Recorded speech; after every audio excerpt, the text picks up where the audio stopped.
रात का सन्नाटा पूरे गांव में छाया हुआ था। ठंडी हवा सरसराते पेड़ों की डालियों को हिला रही थी। आसमान में पूरा चांद चमक रहा था, जिसकी रोशनी खेतों के बीच सफेद चादर सी बिछा रही थी।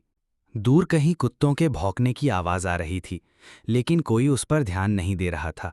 सब अपने अपने घरों में रात का खाना खाकर सोने की तैयारी कर रहे थे। गांव के किनारे नदी के पास 15 साल का एक लड़का गुड्डू लकड़ी इकट्ठा कर रहा था। तभी झाड़ियों के पीछे से कोई सरसराहट हुई। गुड्डू ने पलट कर देखा, लेकिन वहां सिर्फ अंधेरा था। उसके दिल की धड़कन तेज हो गई। अचानक एक गहरी खौफनाक गुर्राहट उसके कानों में पड़ी। उसके मुंह से अनायास चीख निकल पड़ी, बचाओ बचाओ, भेड़िया आया, भेड़िया आया। गांव के लोग हड़बड़ाकर घरों से बाहर निकल आए। कोई मशाल लेकर दौड़ रहा था, कोई लाठी लेकर, तो कोई टॉर्च जलाए। बुजुर्ग हरिया बोले, कहाँ है भेड़िया? बिमली काकी बोली, बच्चों को घर में बंद करो, जल्दी। गुड्डू पसीने से तरबतर कांपते हाथों से झाड़ियों की ओर इशारा कर रहा था। वो रहा। सबकी निगाहें उधर गईं। झाड़ियों में कुछ हिला, फिर अचानक दो चमकती लाल आंखें दिखीं, और उसी पल धाएं, झाड़ियों से एक बड़ा साया बाहर कूदा। मशाल की रोशनी में उसकी काली घनी फर चमक रही थी। उसके दांत बाहर निकले हुए, होंठ ऊपर को खींचे हुए, जैसे किसी भी पल हमला कर देगा। लोग चिल्लाए, मारो, भगा दो।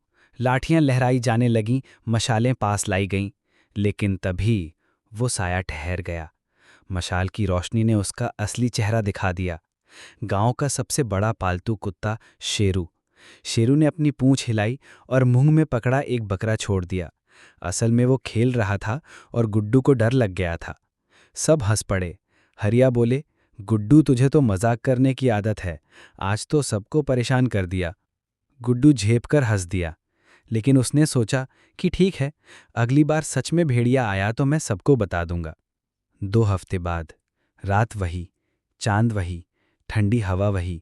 गुड्डू नदी किनारे था, तभी फिर वही सड़सड़ाहट और गुर्राहट सुनाई दी। इस बार आवाज और भी डरावनी थी। गुड्डू ने चिल्लाना शुरू कर दिया, बचाओ बचाओ, भेड़िया आया, सच में आया। लेकिन इस बार गांव में किसी ने ध्यान नहीं दिया। ये तो रोज का ड्रामा है, हम नहीं आ रहे बेवकूफ बनने। गुड्डू भागकर गांव की ओर दौड़ा, लेकिन पीछे से भारी कदमों की आवाज उसका पीछा कर रही थी। उसने मुड़कर देखा और उसकी आंखें फटी रह गईं। झाड़ियों से निकलकर एक असली बड़ा भूखा भेड़िया उसकी ओर झपट रहा था। गुड्डू की चीख अंधेरे में गुम हो गई और गांव वालों को बस अगली सुबह नदी किनारे एक फटी हुई चप्पल और खून के धब्बे मिले।